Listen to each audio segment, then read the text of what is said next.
Assalamualaikum warahmatullahi wabarakatuh. Saya Sri Bayu Diksi dengan NIM 21032110084. Saya dari kelas Agribisnis D.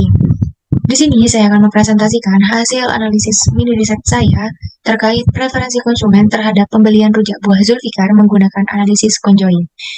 Presentasi ini untuk memenuhi tugas UTS metode kuantitatif 2.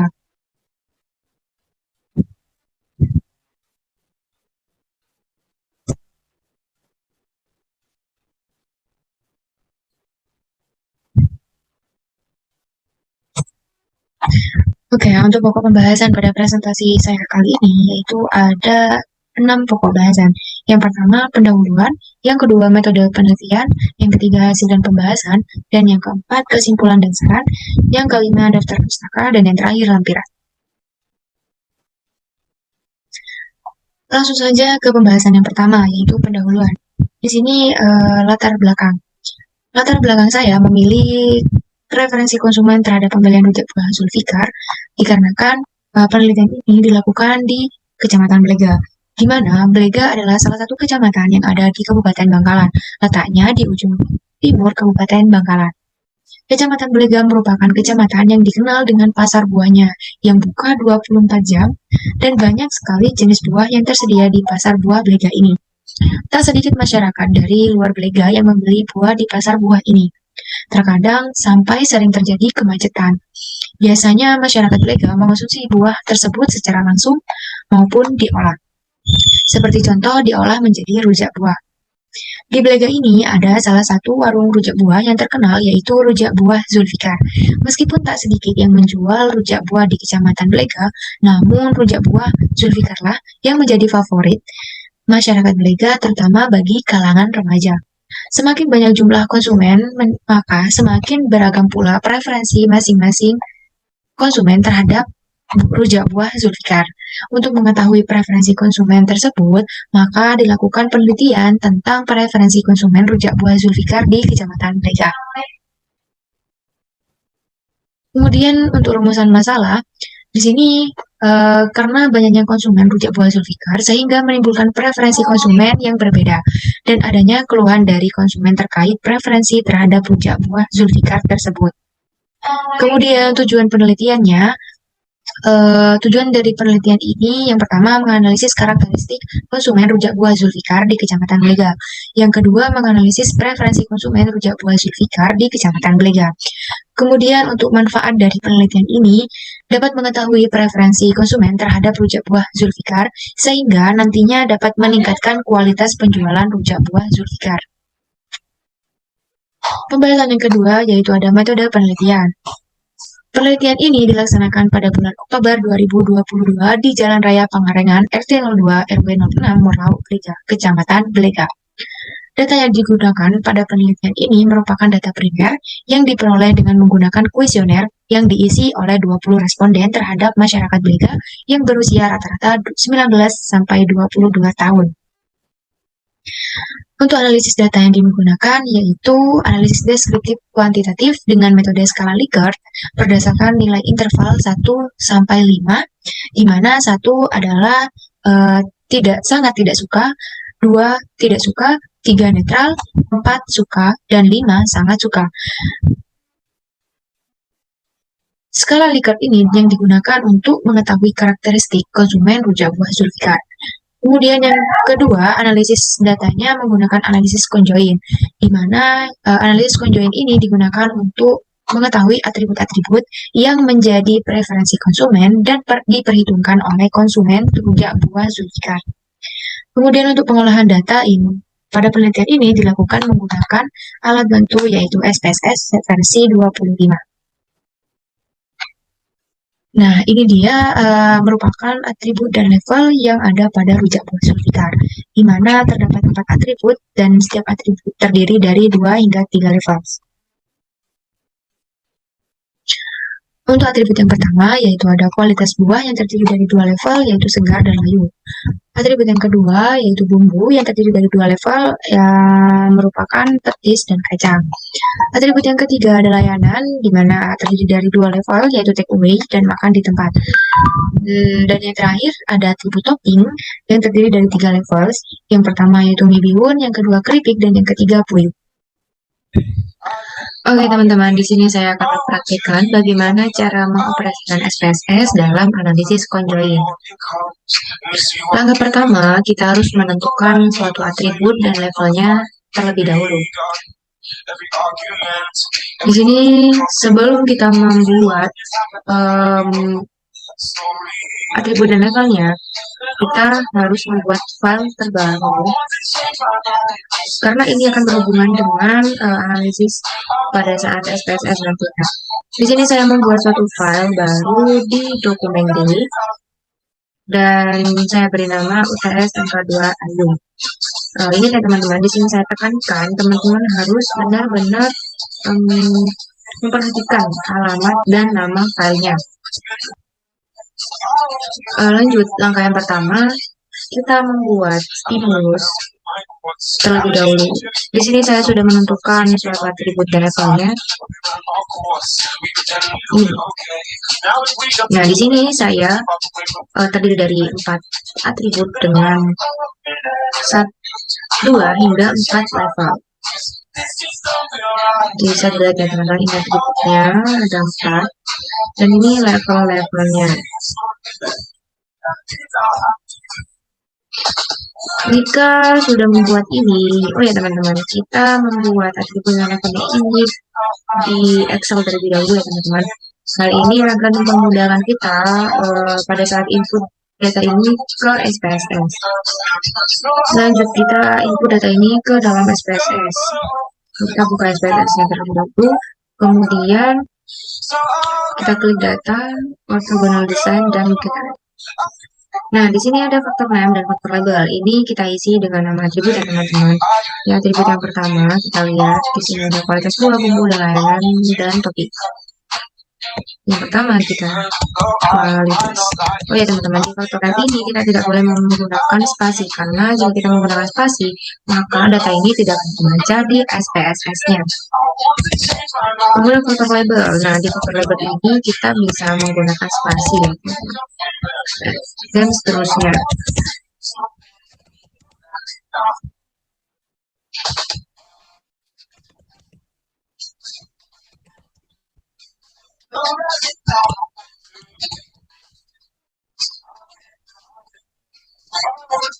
Dan transaksi jika sudah, kita klik atributnya ini dengan define value. Nah, di sini kita masukkan levelnya ya teman-teman.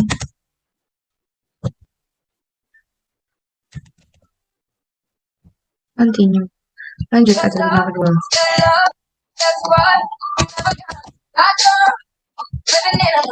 Ini disesuaikan dengan data ini ya tuh, atribut dan level yang sudah kita buat tadi.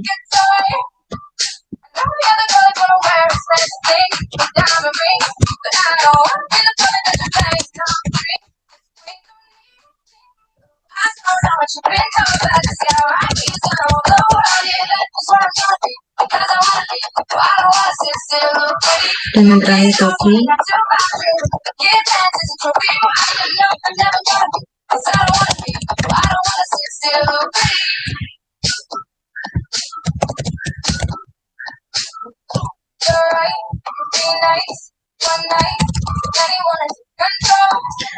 Oke, jika sudah dimasukkan semua, kita create new data file. Nah, di sini teman-teman, kita simpan stimulus ini atau data ini ke file yang kita buat tadi. Saya tadi kan buat di filenya buat di dokumen D dan diberi nama TSMK2i. Nah, di sel di sini ya teman-teman, kita beri nama stimulus. Kemudian save. Oke, jika sudah seperti ini, kita klik OK. Nah, ini dia teman-teman. Jika muncul seperti ini, maka data kita sudah tersimpan. Kemudian kita buka data stimulus ini.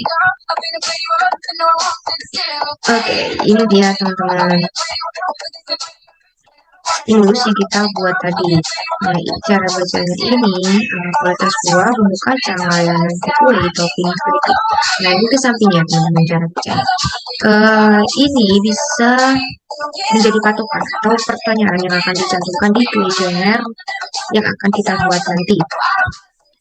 Oke teman-teman, karena di sini saya sudah membuat kuesionernya dan sudah mendapatkan 20 responden, maka kita langsung saja ke analisis atau penerapan hasil dari responden yang kita peroleh.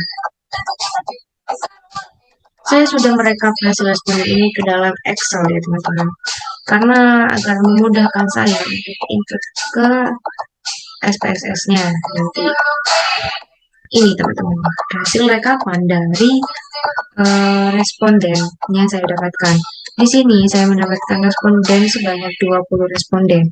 Dan ini ada nama responden dan ini respondennya berjumlah 20 dan P1 hingga P8. Cara bacanya ini, responden pertama memberikan nilai 5 kepada P1. P1 ini merupakan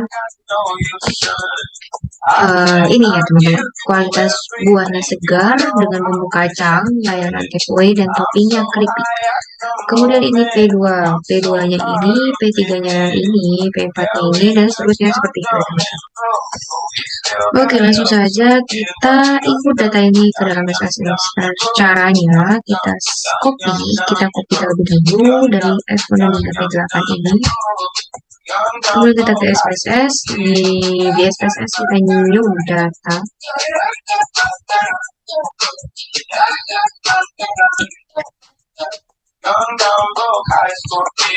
Nah, sebentar kita copy.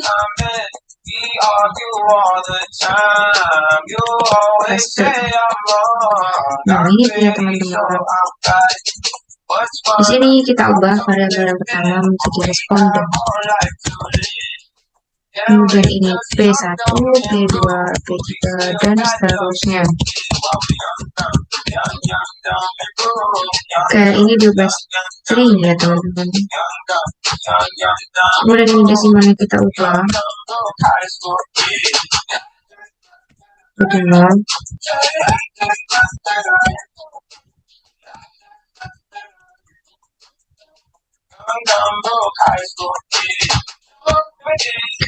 Jika sudah, kita kembali ke data view. Nah, ini dia teman-teman hasil analisis respondennya. Ini respondennya dari 1 hingga 20, dan P1, P2, P3, dan seterusnya. Kemudian di sini kita klik file. Oh, sebelum itu kita save terlebih dahulu data ini ke file yang kita buat tadi. Save as. Nah, di sini teman-teman. Oke, ayo tsm.ayu. Nah, save di sini kita beri nama responden. Save. Oke, sudah. Jika sudah di save, kita klik file, new, syntax. Nah, di bagian ini teman-teman harus benar-benar diperhatikan ya teman-teman, karena biasanya teman-teman kesulitan di bagian ini. Di sini saya akan membuat secara manual sintaksnya. Yang pertama itu kita klik conjoin plan.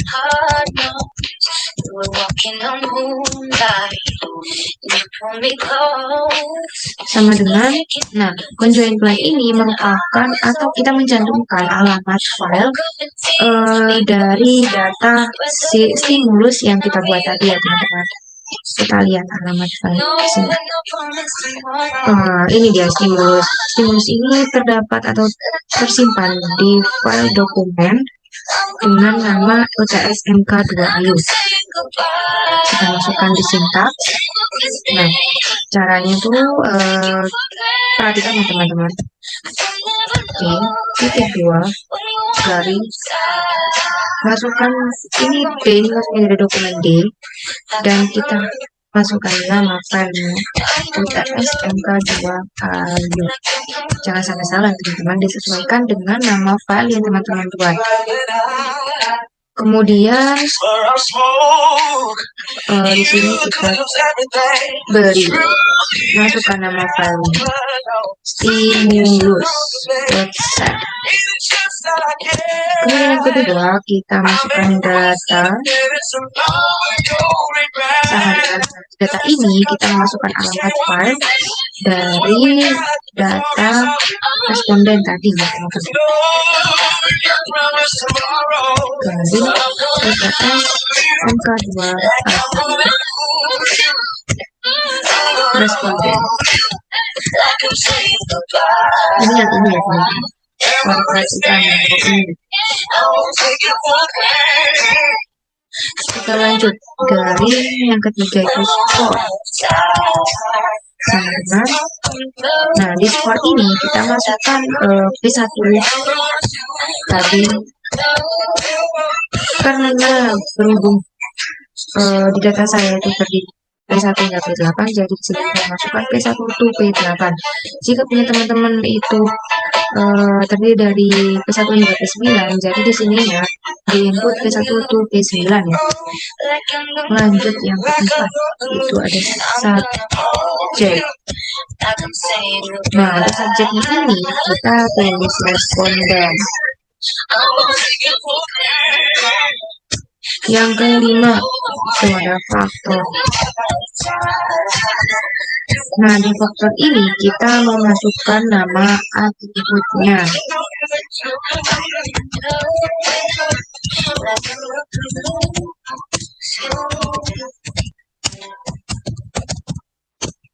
Dan yang terakhir itu ada print sama dengan. Nah, di print ini kita masukkan all ya tadi. Oke, jadi ini rumus sintaksnya. Teman-teman harus memperhatikan baik-baik rumus sintaksnya ini, karena jika rumus sintaksnya ini salah atau kurang tepat, maka nanti analisis conjoinnya itu tidak akan muncul. Oke, jika sudah, klik run dan all ya teman-teman. Jadi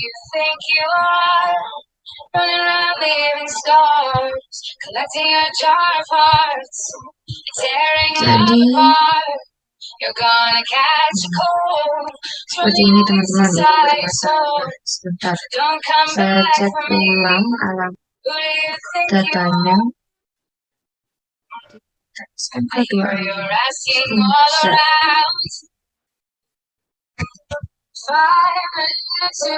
UTS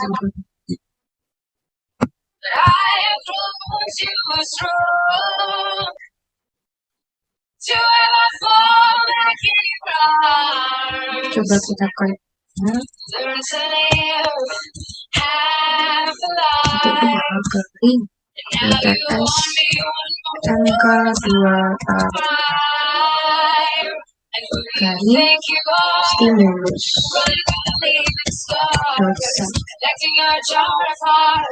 ini sama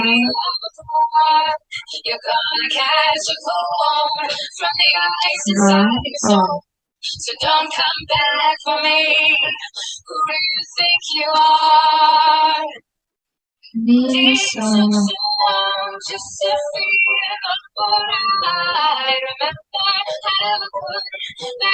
Oh, di sini teman-teman. Kesalahannya tadi saya lupa masukkan submit. Oke, kita coba ulang.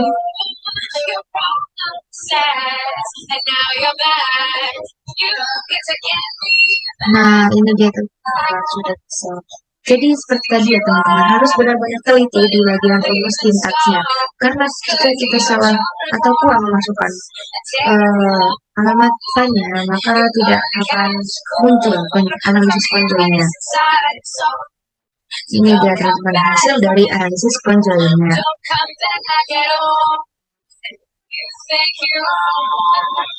Ini subjek satu atau responden ke satu, hasil analisis responden ke satu, A responden kedua, dan seterusnya hingga responden ke 20. Kita lihat. Oke, dan ini hasil analisis secara keseluruhan ya teman-teman. Oke, jadi seperti itu praktek analisis conjoin dari saya. Semoga video ini bermanfaat bagi teman-teman dan dapat teman untuk menganalisis conjoin di dalam SPSS.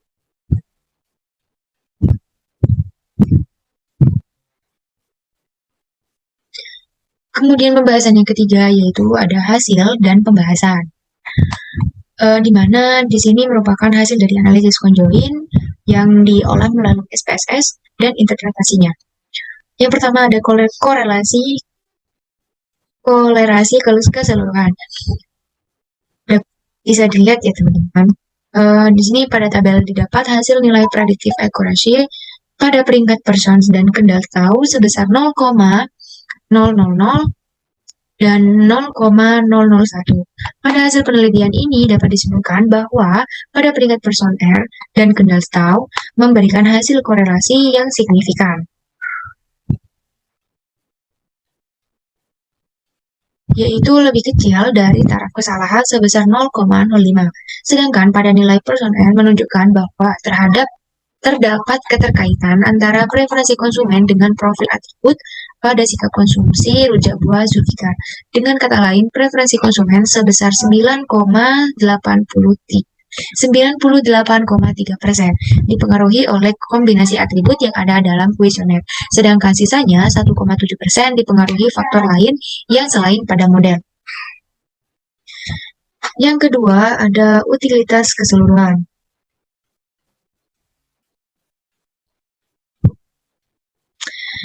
Pada analisis penelitian ini, nilai utilitas dari masing-masing level atribut hasil analisis conjoin dapat dilihat bahwa pada tingkat atribut kualitas buah, konsumen lebih menyukai buah segar dengan bumbu petis, layanan take away, dan untuk topping, konsumen lebih menyukai topping keripik.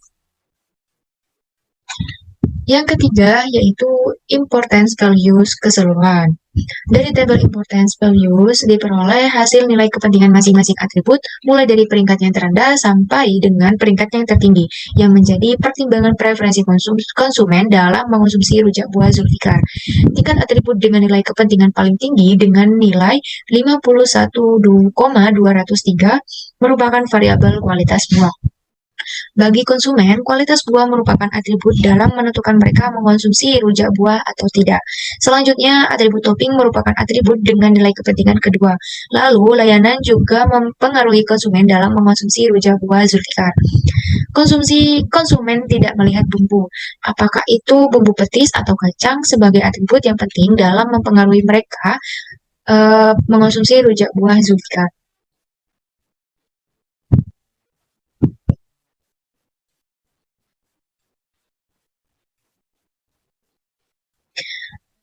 Baik, untuk hasil dan pembahasan dari kuesioner yang sudah saya sebar kepada responden, ini merupakan hasil dari analisis conjoinnya. Untuk responden pertama, di sini preferensi konsumen sebesar 100% dipengaruhi oleh kombinasi atribut yang ada dalam kuesioner. Atribut dengan nilai utilitas tertinggi adalah kualitas buah. Atribut yang paling penting bagi responden 1 adalah kualitas buah. Kemudian untuk responden kedua, di mana preferensi konsumen sebesar 98,3% dipengaruhi oleh kombinasi atribut yang ada dalam kuesioner, sedangkan sisanya 1,7% dipengaruhi oleh faktor lain yang selain pada model. Atribut dengan nilai utilitas tertinggi adalah kualitas buah. Jadi, atribut yang paling penting bagi responden kedua ini adalah kualitas buah. Kemudian untuk responden yang ketiga, preferensi konsumennya sebesar 89,4% dipengaruhi oleh kombinasi atribut dan sisanya yaitu 10,6% dipengaruhi oleh faktor lain yang selain pada model. Bagi responden ketiga, nilai utilitas tertingginya yaitu kualitas buah. Jadi atribut yang paling penting bagi responden ketiga ini adalah kualitas buah. Kemudian untuk responden yang keempat, di sini preferensi konsumen sebesar 98,3% dipengaruhi oleh kombinasi atribut dan sisanya 1,7% dipengaruhi oleh faktor lain. Atribut dengan nilai utilitas tertinggi adalah kualitas buah. Jadi bagi responden keempat, atribut yang paling penting yaitu kualitas buah. Untuk responden kelima, preferensi konsumennya sebesar 79,8% dipengaruhi oleh kombinasi atribut dan 20,2%-nya dipengaruhi oleh faktor lain selain pada model. Nilai utilitas tertingginya yaitu kualitas buah, jadi atribut yang paling penting bagi responden kelima adalah kualitas buah. Kemudian responden yang keenam, preferensi konsumen sebesar 96,6% dipengaruhi oleh kombinasi atribut dan 3,4%-nya dipengaruhi oleh faktor lain selain pada model.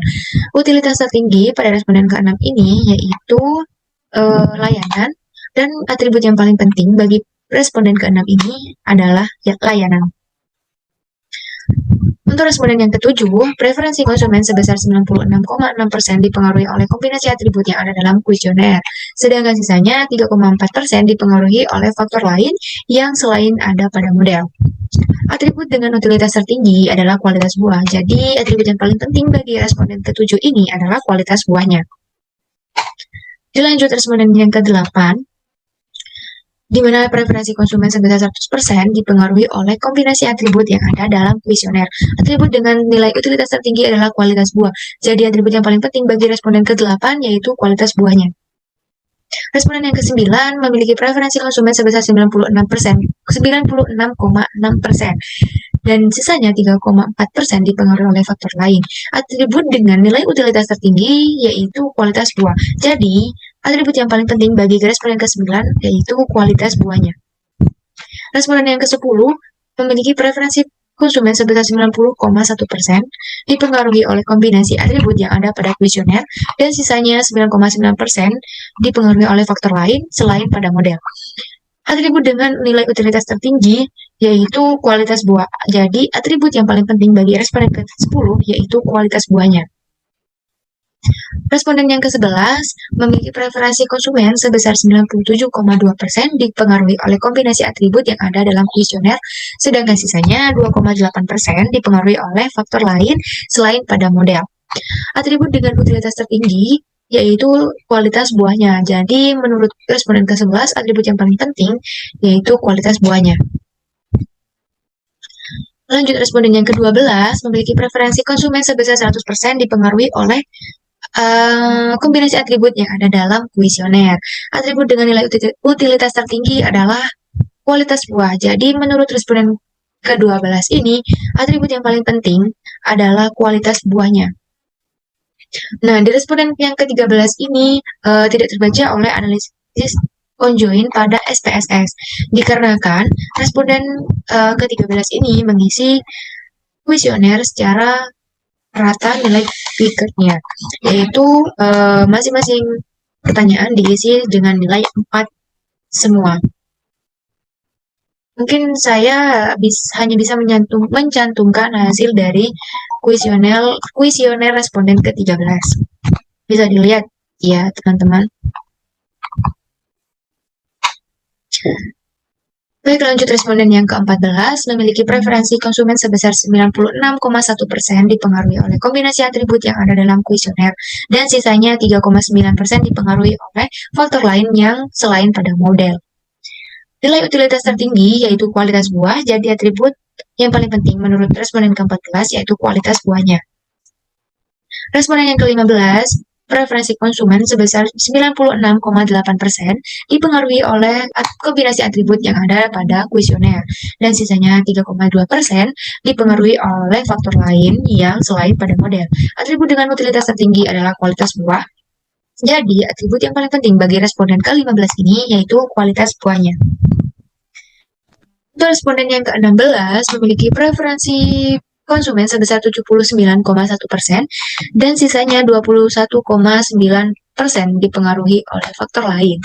Atribut dengan nilai utilitas tertinggi adalah topping. Jadi, yang paling penting bagi responden ke-16 yaitu atribut topping. Responden yang ke-17 memiliki preferensi konsumen sebesar 97,2% dipengaruhi oleh kombinasi atribut yang ada dalam kuesioner, sedangkan sisanya 2,8% dipengaruhi oleh faktor lain selain pada model. Atribut dengan nilai utilitas tertinggi adalah kualitas buah. Jadi, responden ke-17 ini memilih atribut yang paling penting, yaitu kualitas buahnya. Responden yang ke-18 memiliki preferensi konsumen sebesar 98,9% dipengaruhi oleh kombinasi atribut yang ada pada kuesioner. Kemudian sisanya 1,1% dipengaruhi oleh faktor lain. Atribut dengan nilai utilitas tertinggi adalah kualitas buah. Jadi menurut responden ke-18 ini, atribut yang paling penting adalah kualitas buahnya. Lanjut, responden yang ke-19 memiliki preferensi konsumen sebesar 89,9%, dipengaruhi oleh kombinasi atribut yang ada pada kuesioner, dan sisanya 10,1% dipengaruhi oleh faktor lain yang selain pada model. Nilai utilitas tertinggi adalah kualitas buah. Jadi menurut responden ke-19 ini, atribut yang paling penting yaitu kualitas buahnya. Lanjut, responden yang terakhir, yaitu responden yang ke-12, memiliki preferensi konsumen sebesar 88,6% dipengaruhi oleh kombinasi atribut yang ada dalam kuesioner, sedangkan sisanya 11,4% dipengaruhi oleh faktor lain selain pada model. Atribut dengan nilai utilitas tertinggi adalah kualitas buah. Jadi, atribut yang paling penting bagi responden ke-20 yaitu atribut kualitas buah. Nah, pembahasan yang keempat yaitu kesimpulan dan saran. Jadi, kesimpulan dari hasil analisis conjoint tadi, berdasarkan penelitian yang dilakukan, terdapat atribut-atribut yang dianggap penting oleh konsumen dalam pembelian rujak buah Zulfikar, yaitu atribut kualitas buah, atribut topping, atribut layanan, dan atribut bumbu rujak. Jika dilihat dari nilai utilitas, dapat diketahui bahwa keseluruhan responden lebih menyukai rujak buah Zulfikar dengan kualitas buah segar, bumbu petis, layanan takeaway, dan untuk toppingnya konsumen lebih menyukai topping keripik. Kemudian saran dari penelitian ini yaitu kualitas buahnya disediakan yang selalu segar dan ditambah varian buahnya. Menunya didesain lebih menarik lagi dan ditambahkan menu rujak cingur. Selain itu, tingkatkan kebersihan tempat dan bisa pindah ke tempat yang mudah dijangkau. Jadi, itu merupakan saran untuk warung rujak buah Zulfikar. Nah, untuk daftar pustaka, di sini saya mengambil 4 jurnal untuk dijadikan referensi saya dalam penelitian mini riset ini. Nah, mungkin cukup presentasi dari saya. Kurang lebihnya mohon maaf. Sebelum presentasi saya tutup, ini ada slide terakhir, yaitu lampiran, di mana ini merupakan bukti dari hasil kuesioner yang sudah saya sebar ke 20 responden. Cukup sekian presentasi dari saya. Semoga apa yang sudah saya sampaikan dapat menambah wawasan dan bermanfaat bagi teman-teman sekalian. Thank you for your attention. Wassalamualaikum warahmatullahi wabarakatuh.